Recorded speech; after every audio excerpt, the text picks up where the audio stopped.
A very warm welcome to you. My name's Mina Taylor, and thank you for joining me on this edition of Remember Palestine. We're the only program solely dedicated to the pursuit of justice for Palestinians. On this week's show, shot for doing his job, the growing crisis of Palestinian journalists being targeted. We tell the story and courage of one journalist seriously injured after being fired on by Israeli forces as he covered a weekly protest in Berlin. Sadly, the harassment and intimidation of those simply attempting to share their stories seems a growing trend in the region. In conditions where traditional journalism is not always possible, what can fill the gap? How can stories, especially about Palestine, be presented to the world? International activist Ken O'Keefe is part of this new dawn of information sharing, and we'll be hearing from him soon. We'll also be updating the little reported story of Kader Adnan. He's on hunger strike in an Israeli prison, protesting his arrest and detention. Palestinians are taking this story to their hearts, with dozens going on hunger strike to show their solidarity. But first, here's Ibrahim Husseini with his report on the fate of journalists reporting on the Palestinian issue in the region. Muhib al-Barghouti, a freelance photojournalist for the past 10 years in the occupied Palestinian territories, is no stranger to demonstrations. He has covered Nabi Saleh, Al-Ma'sara and Bil'een frequently. Muhib says he's been injured a dozen of times, but his last injury was like no other. Not just in terms of severity, but also in circumstances that led to it. I heard the gun click. I looked back and I saw a soldier pointing the gun at me.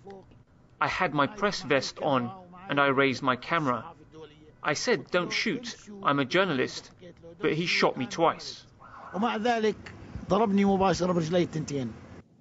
The incident took place in the village of Bil'een, west of Ramallah, on Friday the 27th of January, during a demonstration against the separation wall. Muhib was rushed to a Ramallah hospital for treatment, but since then he has been unable to resume his work. I'm a freelancer, and so I'm on unpaid leave now. I won't be paid for a whole month. Muhib says that there are no local organizations that provide real assistance or protection to journalists in the occupied Palestinian territories. However, his case is not unique, and stories of Israeli soldiers assaulting journalists during demonstrations are often recorded. This despite calls from officials to respect freedom of the press. UN Special Rapporteur Frank Larry had recently conducted a visit to the occupied Palestinian territories and has expressed concern for allegations of Israeli soldiers using excessive and disproportionate force against demonstrators. A free, uncensored and unhindered press or other media is essential in any society to ensure freedom of opinion and expression and the enjoyment of other human rights. Recently, Reporters Without Borders has condemned Israel's harassment and intimidation towards journalists and also expressed concerns over Israeli arrests of Palestinian journalists in Jerusalem and the West Bank. Reporters Without Borders say that the arrests suggest that a tougher line is now being taken towards the Palestinian media. Palestinian journalists say that they're particularly targeted because there's a strong sense of impunity among Israeli soldiers when it comes to assaulting Palestinians. Muhib is a case in point. To this day, the identity of the Israeli soldier who shot him is unknown. This despite a couple of inquiries filed by human rights organizations. Reporting for Remember Palestine, Ibrahim Husseini, East Jerusalem, Al-Quds. For additional context to this story, we're joined via the internet from Paris by Soazig Dollet. She's head of the North Africa and Middle East desk at the organization you heard Ibrahim quote there, Reporters Without Border. Soazig, thank you so much for joining us. I hope you heard a little of that story. Is it an isolated case?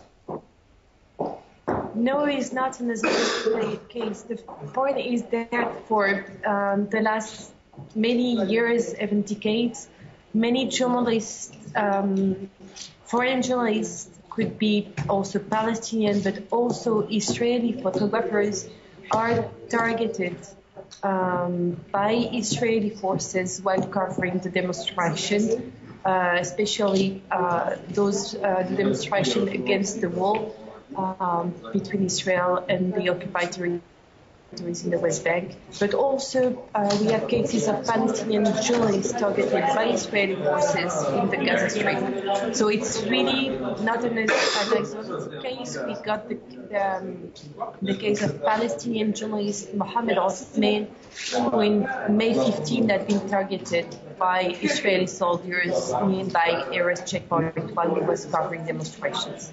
Do we know why? We've tried to get information regarding the reasons of such attack, and one of the Israeli photographers lodged a complaint against IDF forces. His name is Mati Milstein, and he got an answer saying that you're journalists are in a place where there is danger, so they should know that something like that might happen. So such explanation are, of course, not enough for Reporters Without Borders. And we do not stop condemning such violation by Israeli forces, like we do, like when there is violation by the Palestinian authorities, but also by the Hamas government against journalists. So such violations are almost on a weekly basis, and you got many Palestinian journalists also arrested by Israeli forces and kept in Israeli prison, and even sometimes sentenced to administrative detention for many months, and without really clear reason, because the military prosecution say that it's a secret file, so even the lawyer do not access to the file, the integrity, the Shabbat has. So, yeah. So Reporters Without Borders, they condemn these actions unequivocally. Sorry again? Your organization condemns these actions unequivocally. Yeah, as all kind of violation of press freedom all over the world, we do condemn such violation. We sent recommendation to Frank Larue before he went to Israel and Palestinian occupied territories, giving him recommendation to both sides, to when he was visiting the Israeli authorities, to really raise the issue of deliberate attack by Israeli forces against journalists, Palestinian, Israeli, and foreigners, whatever. And also to Palestinian authorities, could be in the West Bank, the PA, the Palestinian authorities, and in the Gaza Strip, the Hamas government, saying that any kind of violation of press freedom is unacceptable, and this should stop. So we raise the issue on a really frequent basis. Now we know it's a busy office, and we thank you for taking the time. Very quickly, Soazig, what was the reaction from the Israeli authorities when this was mentioned? We do not have any answer from the Israeli authorities, almost. It's really rare that we do have a feedback from Israeli forces. Could be the Ministry of Foreign Affairs, the Ministry, especially not so much the Ministry of Foreign Affairs, sorry, I'm wrong, the Ministry of Defense. We rarely have answers from but from also other governments. Sometimes they do not take time to answer our questions. All right, thank you very much, Soazig. Appreciate your time there. Soazig Dollet from Reporters Without Borders. Noisy office, but I appreciate the information coming forward. Now, governments, they're acutely aware that the media plays a powerful role, especially when it comes to shining a light on stories, they'd rather you not know about, with traditional journalists sometimes targeted by the state, as we heard there and in the previous report. How are activists and other pioneers getting the Palestinian story to the world?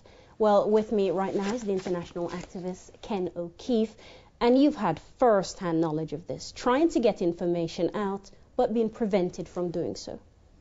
Well, there's no question at all that telling the truth in this world is indeed a revolutionary act. And let us not confuse the journalists that work for what I consider to be prostituted organizations posing as news agencies such as the BBC and others.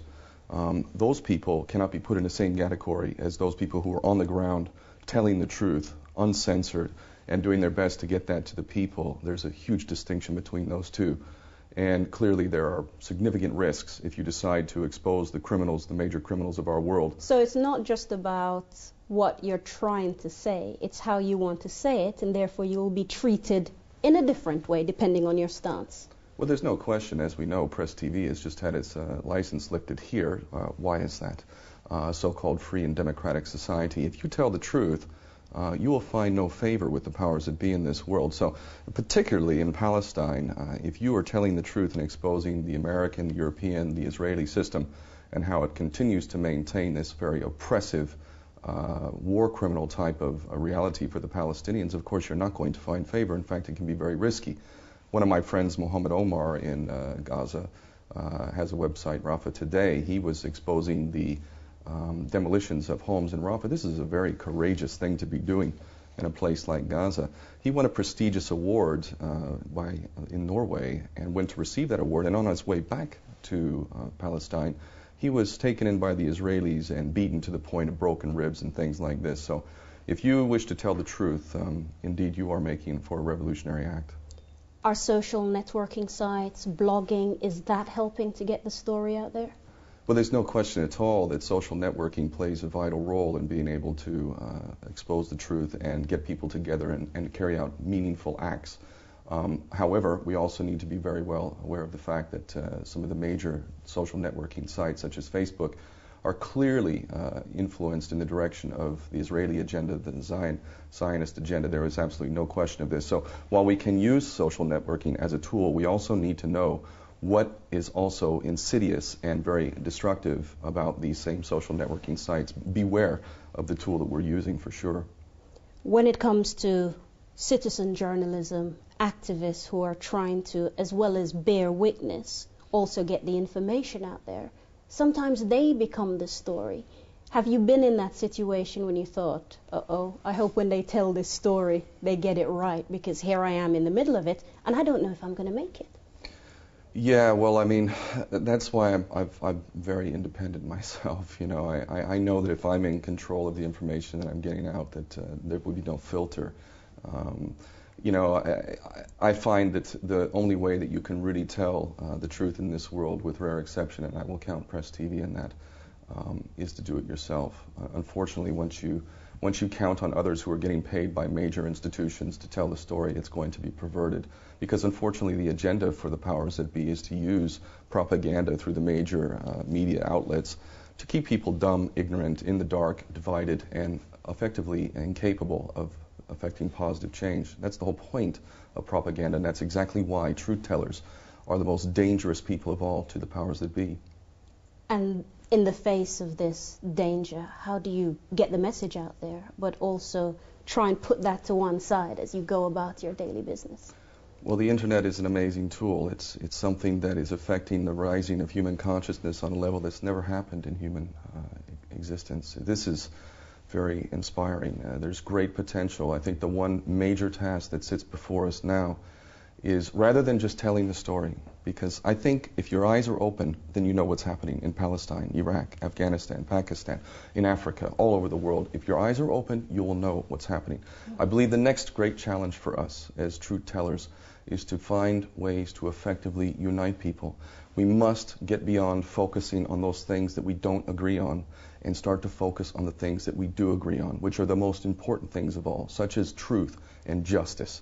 That is the next step for us, is to not just tell or reveal information, but to use that information to bring people together and do what we're capable of doing, because there is no doubt in my mind at all that we can affect a better world once we come together. It is the only thing standing in our way.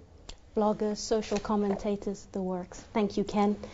Well, it's an inspirational story, because when most other 12-year-olds are focused on things like television and a bit of dressing up, one young lady, Melo Manning, is devoting her energies to something with a little bit more bite.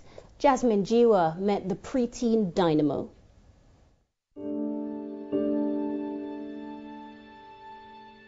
While other 12-year-olds are shopping and talking about the latest fashion trends, Melo Manning gets involved in political rallies, blogs about human rights, and gives speeches in front of hundreds of people. I'm going to meet her to find out why. Melo writes a blog about women and children's rights. In her latest entries, she comments on the risks of capitalism and urges the British government to rethink the Welfare Reform Bill, which caps the amount paid to families in benefits. Melo, looking around your room, it's like the room of any other 12-year-old, but what is it that makes you different? I involve politics with everything that I do. Politics is part of my life. My mum grew up in Asia, and she witnessed suffering and poverty, and so I've been heavily marked with the view of fighting for justice and equality. Her interest in Palestine started when she read about the suffering of children in Gaza, troubled by their experiences of death and destruction. She wrote a poem in solidarity with them, which she recited at an event remembering the devastation caused by Israel's Operation Cast Lead. You don't want the blockades or the grenades. It's wrong you have to play with bullets, which rain down like comets. Your siblings are dead. You don't like to think about how much they bled. You still have nightmares, where no one ever dares to save you from the soldiers, the poor children of Gaza.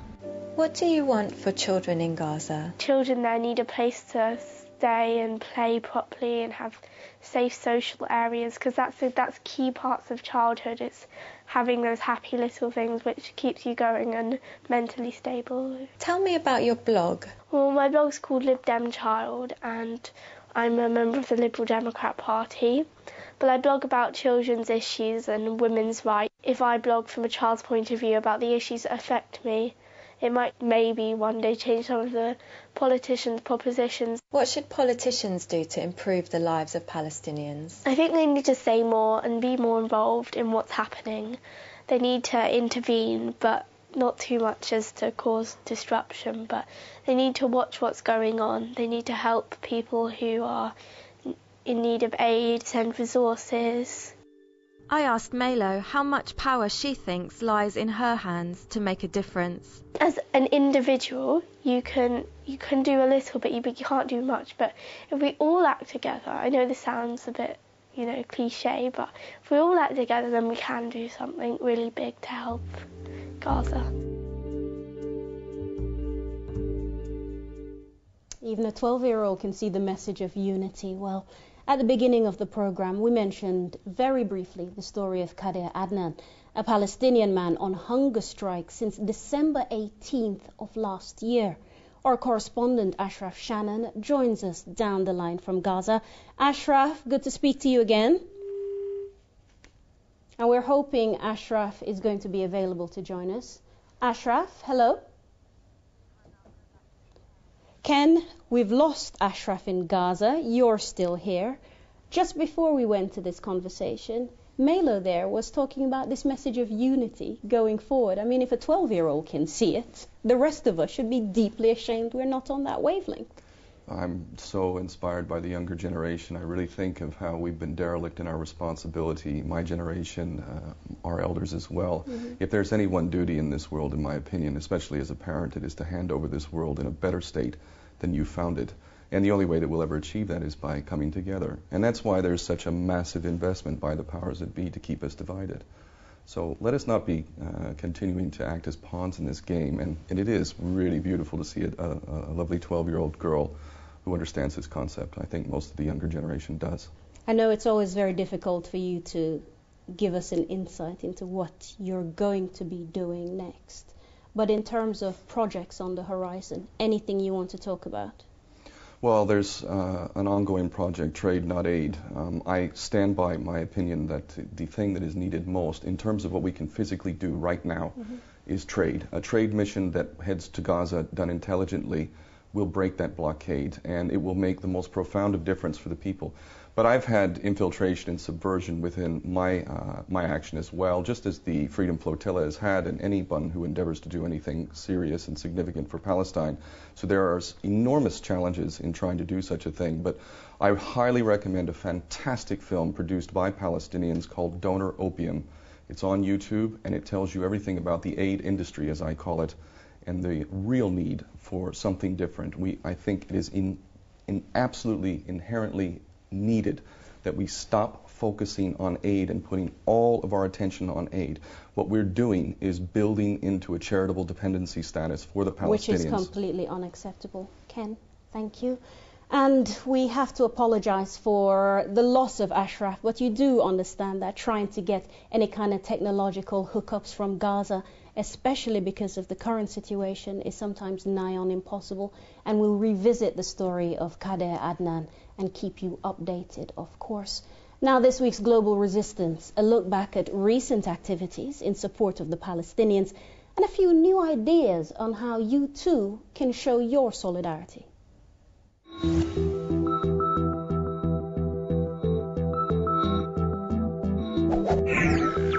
Activists globally will come together for Israeli Apartheid Week to join forces against the occupation of Palestine. Events and campaigns will span over February and March, taking place in different continents across the world. The 8th annual event hopes to exceed the participation of last year, which saw 97 cities getting involved. It aims to spread awareness of discrimination towards Palestinians and to boycott, divest and sanction the Israeli regime. Runners from the USA raising money to plant olive trees in Palestine were stopped by the Israeli military just hours after they set off. Although 3 members of their team were arrested without any explanation other than not being allowed to walk or run on the side of the road, the rest of the group continued. This is what happened. Can we try to go for a walk in Israel? They documented their journey, both progress and interruptions, by posting video diaries on YouTube. The separation wall evoked particular reactions. The only thing I have to compare it to in my memory is the Berlin Wall, which was doing pretty much the exact same thing, isolating a specific people and barring them from free movement for political or religious reasons. The runners aim to raise $100,000 to plant olive trees and provide scholarships for Palestinian children to go to school. A group of activists gathered in Birmingham in the UK to warn the public against purchasing Israeli goods.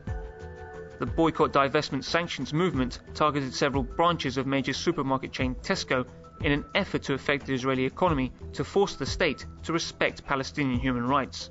What we're doing today is we're going to Tesco and we're telling them that they should boycott Israeli goods. So we're going to take the goods, scan them through the hash coin, take them, put them on a trolley, go up to the till and get them scanned through and be like, oh my god, these are Israeli goods, I don't want them, here you go, boycott Israeli goods. The group says members of the public were keen to learn about Israel's crimes against humanity and show solidarity.